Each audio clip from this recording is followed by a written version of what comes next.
welcome. Officially episode 6, BBL Sports Talk. Special guest today. You guys see him there. Bradley Doyle, a.k.a. Chubby Doncic, a.k.a. Ellen DeGeneres, a.k.a. a lot of things. Going to talk a little football today.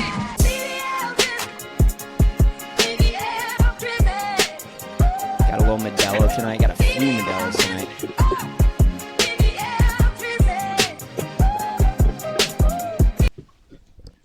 All right, gentlemen. Good evening. Good evening. How's everybody doing tonight? Doing well. Thank you for having me on, guys. I'm doing good. I'm doing very good because we've got a special guest tonight, Bradley Doyle. Let's give a proper intro to our guy, Bradley Doyle, a.k.a. Chubby Doncic, on the pod tonight. Welcome, Brad. He's been a longtime fan of the pod, and now he gets to come on, give his takes. Just a little background, Brad. Why don't you give people a little bit of background on who you are, what your fandom is, what teams you root for, or where you come from? Hey, thank you for having me, Slim. I expect to get lots of points across, but I've always been a big fan of the podcast. So before I let the roasting begin, thank you in advance.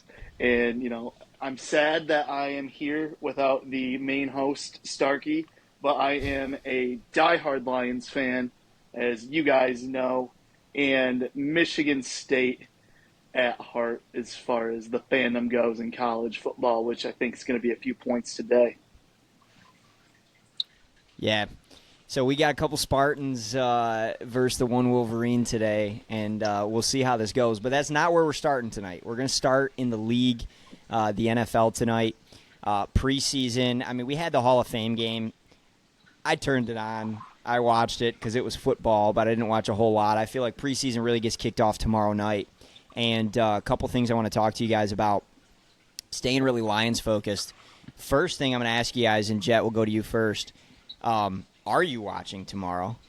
And what will you be watching inside the game tomorrow? I will be watching, and I will be looking for Hendon Hooker. I think that's the only part about preseason that I'm going to care about. I do not like preseason. I hate that no starters play, but I don't want anyone to get hurt. We have enough injuries, and we'll get to that later. But I'm excited to see Hendon Hooker, and hopefully he looks like the guy he was at Tennessee. Absolutely. I second that. That's going to be the only thing that I'm watching. I don't think anyone of note is going to play in that game. Like, I don't even think we're going to see J-Mo tomorrow night. And so I'll be looking at Hendon. Maybe the rookies get a couple run, a little bit of run in the backfield in the secondary, and Terrion Arnold and Rakestraw. But other than that, I can't wait to see Hendon Hooker and how he spins it. Brad, anything we didn't mention that you're excited to watch in that preseason game tomorrow versus Giants? What would make me so happy to see in this preseason game was, I don't know if you guys remember this last year, but after Brian Branch, we drafted him, put a lick on, I think we were playing the Giants in one of the first preseason games last year. I'd love to see physicality among these new corners. If I can see a lick, a pop, or just physicalness among these rookie corners, I would love to see that, because I feel like that is setting the tone. And that's kind of what Brian Branch did last year, to set the tone for how he was going to play this year. And he was obviously turned out to be a great rookie. Absolutely. Good point. And that's a great segue into the second thing I want to talk to you guys about regarding the Lions, which is, I imagine you guys have been keeping up with camp this week in New York. A lot of good things coming out of the camp, but so many fights, super physical. And the one thing that I wanted to say is, I feel like everyone always talks about Dan Campbell and his culture and like being a Dan Campbell guy. And yeah, he's gritty, he's tough. But the one thing about a Dan Campbell culture is it's never been, chippy, dirty. players getting in fights and issues on and off the field. And so I almost feel like it's a little uncharacteristic to see the Lions in so many fights this week. And one thing I got to do is shout out Kirby Joseph. Like, we got to get this guy in a boxing ring. I don't know if you guys saw him two-piece Malik Neighbors. Like, dude, bare hand against the helmet, like two-pieced Malik Neighbors. It was awesome. But was it a little too far? What are your guys' thoughts on all of the fights this week and what that potentially means with the culture? And Jet, why don't you take the first one on that too? This is probably going to get me some shit, but I think that there's no lower IQ thing than getting in a fight in full pads and a helmet. Like, you're literally just punching a helmet, risking an injury. I hate that so much. And I do love the energy and like you said, this is uncharacteristic of like a Dan Campbell team. I feel like he does not like the fighting aspect of it, but I feel like he's got this team so riled up, a bunch of dogs, that I think that they're not taking any shit this year. So hopefully we rein it in a little bit. I think back to, what was it, like 2011? We had a decent team, but we were so penalized. We were the most penalized team in the league, and I do not want that to happen again this year, just with some anger issues. So I'm not a fan of the fights, but I do appreciate that they're not taking any shit. Yeah, no, I'm with you almost 100% on this, and I think I kind of made the point earlier, but I want to emphasize it. Is again, so many people on the surface, they see a guy like Dan Campbell and they think like chippy, maybe a highly penalized team, and that is not the Lions. That is not the culture that he's built at all. And so again, it's just a little surprising to see. Brad, you being an ex-football player, linebacker back in the day, did that rile you up a little bit? Does it worry you at all going in through this preseason? I wouldn't say that it worries me. I like how the intensity is high. I mean, if you watch that clip, Neighbors unnecessarily pokes a jab at Kirby Joseph, like totally unnecessary. And when they had, I think that was like the third fight of the day. So like when tensions are already hot, or third fight within their like practices together along those lines. So yeah, you poke the bear when tensions are already high. Kind of like the intensity. I think that the fight could have even been worse. Somebody like C.J. Gardner-Johnson still on the team, who was kind of known for being chippier. He's off the team. Like Joey touched on, it's also just dumb to be throwing haymakers at somebody with a helmet. But you could hear contact of the 1-2 punch. So he was ticked off going full swing. So I do like that. If he can just go full swing, in the right context, then, hey, might be a good thing overall. Yeah, no, absolutely. And I I agree with the points on why are we throwing haymakers when you've got no protection on your hand and you're punching a dude with a helmet. You're not doing much damage there. And I really hope Kirby Joseph didn't hurt his hand on that, because he got him good. But I will say, there was one fight that I saw that I actually liked, and it was I love St. Brown so much. I think everybody in Detroit does. He's such a dog. And, he runs a little crosser, catches it, they blow the play dead, and then he gets pushed, and somebody knocks the ball out of his hands. And next thing you know, he's in the middle of 15 Giants players, and he's ready to take them all on. And, I love that. I think that's the mentality that Dan Campbell's built here in Detroit, and I'd like to see that. I'm not too worried. I trust in Dan Campbell. He rolls out disciplined teams. They're going to be ready once the season comes. I don't think it's something to worry about long term, but I just felt like it was something we need to talk about because it's a little uncharacteristic of the Dan Campbell teams that we've seen so far in Detroit. But I think we're all in agreement here. We like the intensity. Absolutely. For sure. One last thing to add. I don't know if I will ever get over how stupid those helmets look. I get Dude. player safety, and I hope they're all okay, and football gets to continue forever, and concussions don't happen. But God, they look stupid. They look so funny fighting with them on. It reminds me of you remember those old Burger King video games that you could get where the heads were just massive. Dude, that's what I feel like I'm watching massive bobbleheads run around on the field. It's so stupid. I hope, and I'm with you. Obviously, we care about player safety here, but do you know it's legal to wear those in games this season? First, Dude, Yes. I really hope if we Daniel roll Jones out, wears one. dude, a dude like Daniel Jones with that on. Oh my gosh. Or Kyler Murray, dude. If Kyler Murray wore that, it would be so good. I hope nobody on the Lions wears one, but God. Why Kyler do Murray. I feel?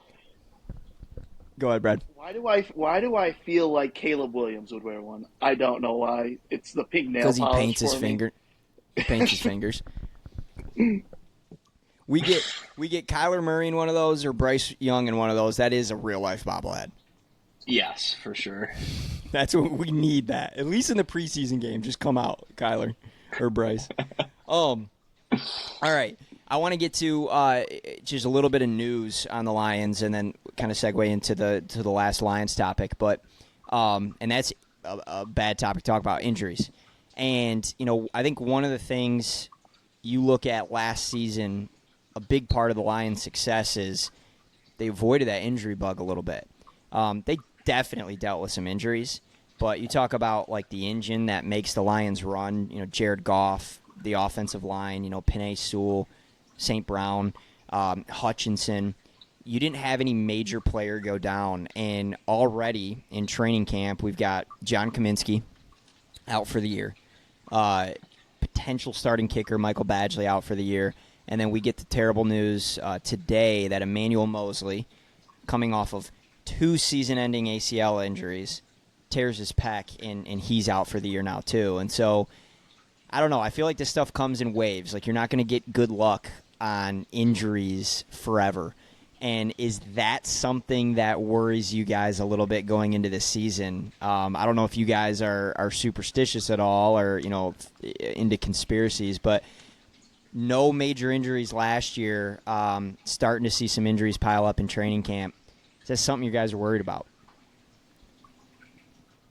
Take it away, Bradley. So, if you really think about it, though, think about how last year, how psyched we were for the Lions secondary. Because E-Man was coming off of a season-ending injury. Yes, but we had E-Man, Sutton, and C.J. Gardner-Johnson. I remember last year being excited to see that secondary. Guess what? It was still a weak point this year, and that's why we hit it in the draft so heavily. But, we did deal with it last year in the defense. I think we're seeing a repeat of that. Emmanuel Mosley, his last full healthy season, he was a Pro Bowler. Ideally, we'd love to have that back, but that's why we're signing these guys to kind of cheaper deals. Kaminsky on a cheaper deal, E-Man on a 1 year. I think that they kind of were hedging their bets in a good way. That, I'm not too worried about the guys that have gone down so far, but obviously the offense will look different if you have one of those pinnacles down that you mentioned earlier, Sewell, Abamra, even Gibbs, Goff. That offense is going to look different, but it's the NFL. You just adjust accordingly. You do what you do best with the guys that you got. Yeah. I hear you. For sure. One thing I will say, hot take, Brad, that you say the Lions are signing these guys on deals thinking they might get injured. That would be a crazy front office conversation. You know what? That guy, he might get hurt. I don't know if that's built in, but who knows? I'm not in the front office. You could be spot on.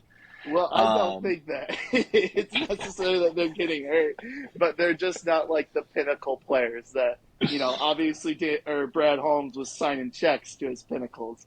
Yes, He kind of spreads the wealth among everyone else in hopes that we're getting a good player at a good deal. that's true. I can agree with that. Yeah, no, it sucks to lose anyone. I just think it's kind of messy in the NFL, but injuries happen every year with every team. And uh, the 49ers last year are such a great example. Everyone on that team got injured.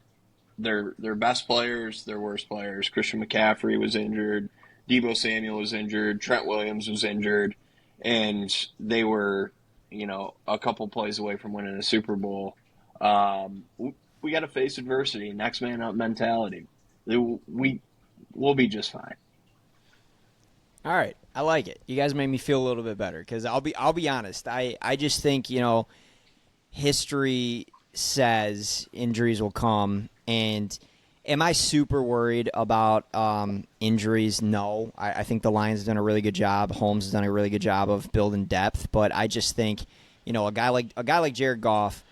You lose Jared Goff, and this season could go down the tank. And we'll see. We'll see how Hendon Hooker looks tomorrow, because maybe not. But I just worry. I'm with Brad on this. Like, losing Kaminsky, I think, hurts a lot because he was such a great player on that defensive line. You can kind of plug and play him at a bunch of different positions, ask him to do a bunch of different things. It was already kind of maybe a weak point on this team, the defensive line. So I think losing him is tough, but we've got depth there. Aleem McNeil. We signed Marcus Davenport. We signed DJ Reader. We've got some young dudes that are ready to take that next step. So I think there's enough depth there to cover what we've lost so far in training camp. But you lose one of those cornerstones, I start to worry a little bit. And we've had really good luck with that the last few seasons. So hopefully, fingers crossed, that keeps up.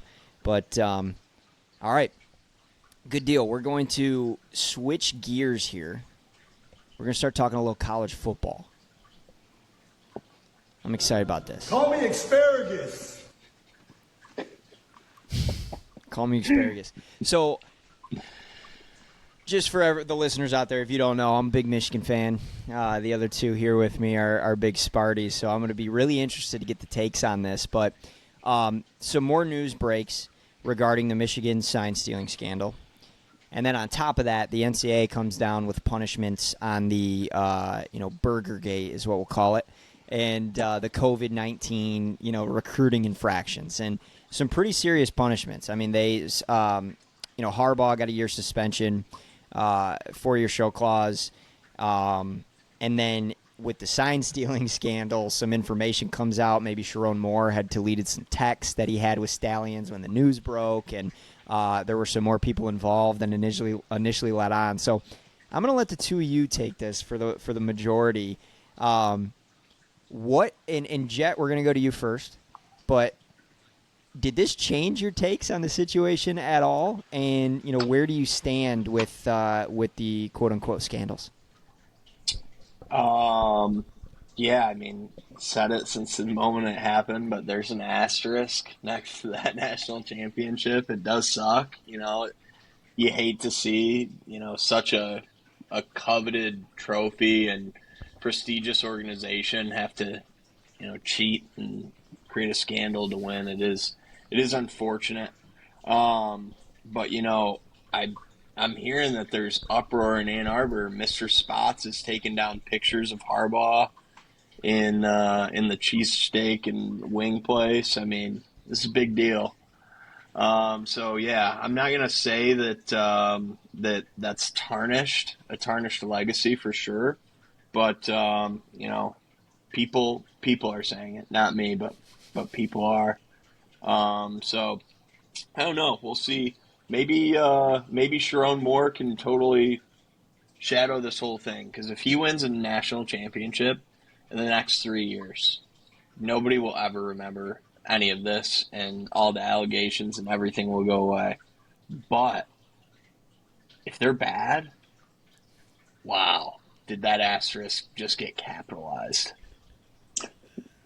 I completely agree with you in that point, with the asterisk being capitalized if they're bad. But I do have a slightly different take. I think the NCAA is a complete joke. Like the whole COVID Burgergate thing, it is absolutely ridiculous. Like it's just not even a big deal.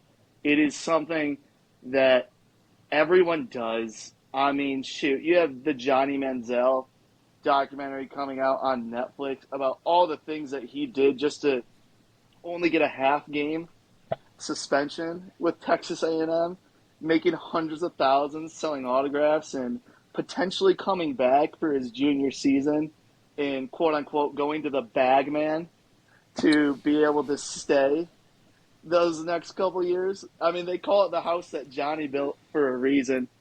They made so much money off of that kid. In the NCAA deciding that this is the one that they're going to put their foot down, I will also say is Harbaugh's fault. He wouldn't give away his phone. He basically was not cooperative them with at all, which essentially inflated their ego, like when you get pulled over by a cop in like you're just not being like responsive to the cop. You see their ego inflate and how they want to get mad at you. Like that is what Michigan did. Like they are just basically trying to deflate the tires of the NCAA, and they aren't having it. But that just shows how little they are, like in the loop, or like just even that they're gonna put their foot down on this. I think it's ridiculous. Brad, I could have swore you were going to say when you get pulled over by a cop and you won't take the breathalyzer. Nothing Brad has pisses him been off there more when you refuse the breathalyzer. Or another cop with an ego when Scotty Scheffler got pulled over and the cop went to the hospital with that whole little hood thing. Oh yeah. Like they just did that to cover their bases. It was a cop having an ego trip, which was the whole reason that happened. Jim Harbaugh, same thing. He just wouldn't do what they said. So then they have an ego trip, and that's what this all is. Brad, I couldn't agree with you more. It's a farce. This whole COVID-19 violations and them putting their foot down. And you're absolutely right, though. One thing about Harbaugh is he's a stubborn son of a bitch. And they came to his office and he said, I don't think I did anything wrong. I'm not cooperating. Now, I have a question for you. Because you said there's a big asterisk on Michigan's season last year. So I just want to make sure I just want to make sure I have things right. So I believe the sign stealing scandal broke right at the start of Big Ten play. Right? Correct. It was like very early in the season. Okay. And then moving forward, Connor Stalions was no longer on the staff and the sign stealing thing was no longer happening because that was the talk of the college football world. And teams weren't even sending signs in when they played Michigan. They were having players run on the field with the play calls. So when Michigan beat State in East Lansing last year, 49-0. Was that before or after that news had broke? Yeah, I don't really recall when that game was. I don't remember. The news of the sign stealing had broke, and now it's confirmed that Stalions was on the sideline with the mustache. You don't remember. I was at the game. Keep going. It was talked about. Yeah, keep going. When Michigan played Michigan State, we were talking about it during the game. Yeah. And next question. I think it might be a different game if Connor Stalions is on the sideline giving State the signals. Connor Stalions is not on the sideline in that game. So, and then also like during the college football playoff, did Michigan have Alabama signs in that Rose Bowl game? I don't remember. I'm curious. Did Michigan know? Did Michigan know Saban called from the 6-yard line a quarterback draw? Well, now you're asking with Jalen Milroe with the national championship on the line. Did Michigan know that Saban was going to call that play? I'm going to let you in on a little secret here, Brad. These have all been rhetorical questions. And yes, I mean, for all we know, the work never stopped for Connor. So the investigation isn't finished. To call anyone guilty, that would be an injustice to America because everyone is innocent until proven guilty. But I honestly will not. I will not say that he's a clean man. I think that there could have been dirty work throughout that entire national championship.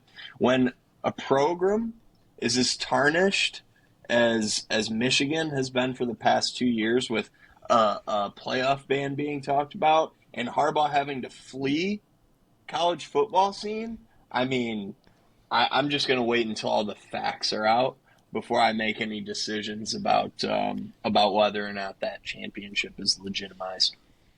So I just would warn you to be a little careful in what you say because you are talking about a decorated veteran. You are talking about an entrepreneur living the American dream. Not anyone can turn a refurbished vacuum business into a livable wage. And he found a way to do that. And so I would just say keep that in mind as you judge the man. Decorated veteran and successful entrepreneur in the refurbished vacuum business.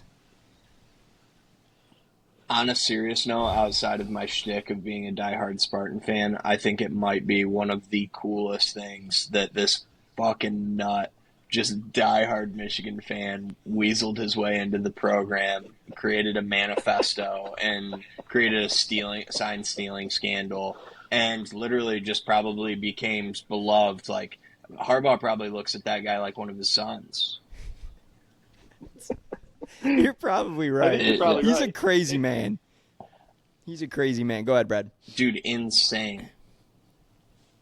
No, you're good. And by the way, you had mentioned he wasn't on the sidelines for the Michigan State game. He wasn't. I was talking about the Central game with the mustache, watching With the Michigan Ray-Bans. State signals. That is hilarious. And I cannot wait for this documentary to come out with sign stealing because I think we're going to have more information to run with, and they're going to talk about that mustache and how he got on the sideline versus Central. That is unbelievable. It is hysterical that he was able to do it. It's hilarious. And the funniest part is the picture of him with the Ray-Bans that take video, and it's clearly recording. Like, so clearly recording. And, again, 49 to nothing. Why do we need the signs? We don't need the signs. 49 to nothing. But anyway, I know we're going back and forth there. We'll see. I can't wait for the Netflix doc to come out. I'd like to see some more information come out. I don't know. The thing with Harbaugh is, and I'm speaking truthfully now, I'm not joking around anymore. The thing with Harbaugh is, like, I find it, if this was really a big operation, it's really hard to believe that the head coach isn't in on it as well. But at the same time, like, man, Harbaugh is adamant that he did not know about this and he won't apologize and he had nothing to do with it. And it's a weird situation. So I'm excited for more information to come out. I wonder what we'll get out of the Stalions Netflix doc. Cannot wait for that. That's going to come out later in August for people who are wondering. So I'm excited. The last thing that we'll say on this is I don't know if you guys saw the trailer for that doc, but it's a trailer of all the untold stories that they do on the sports. And the only part that you see of Stalions is just a quick clip of him, and he goes, "If I'm the bad guy, then everybody's the bad guy in college football." So I think what we're going to see on that doc is kind of unveiling what happens behind the scenes in college football, and that it's. Do I think Michigan was stealing signs? Absolutely.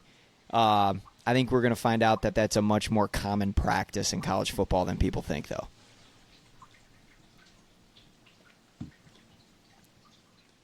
D'Antonio was stealing signs in 2015. Here's the last thing I'll say. That was a no-fly zone. He was stealing signs in 2015. Here's the last thing I'll say. We all played sports growing up. Like, a team runs a play, you figure it out, and when they call the same play, you know it's coming. Doesn't mean you can stop it. You still got to line up and stop them. And also, the entirety of last season, almost the entirety of last season, Michigan did not have the other team's signals, and they were not signaling in. They were changing their signals or running people in off the field. So there's no asterisk next to that national championship. In 10 years, we'll look back and say that was one of the most talented teams in college football history. One thing that I do find comical, though. Sorry, Adam, you cut out. I didn't mean to talk over you, but like when you're cutting in and out, I don't know when you stop. But one thing that I do find comical is the TCU game where they talk about changing their signals and disguising their signals because they supposedly did know that they were basically being watched. And we all know what happened in that game. That was a little gross. I think that is such a great example. I think that is such a great example of why sign stealing isn't that big of a deal, because that was actually an advantage for TCU in that football game, and they used it to their advantage. Yeah, So, when you know. All right. Next topic. We're gonna get on to the next topic. Next Agreed, topic of the night. Keep going, Jet. No. That's all I have to say. I'm done with this topic. All right, we're going. I'm done with this topic too. I think I won. You guys lost. So we'll move on.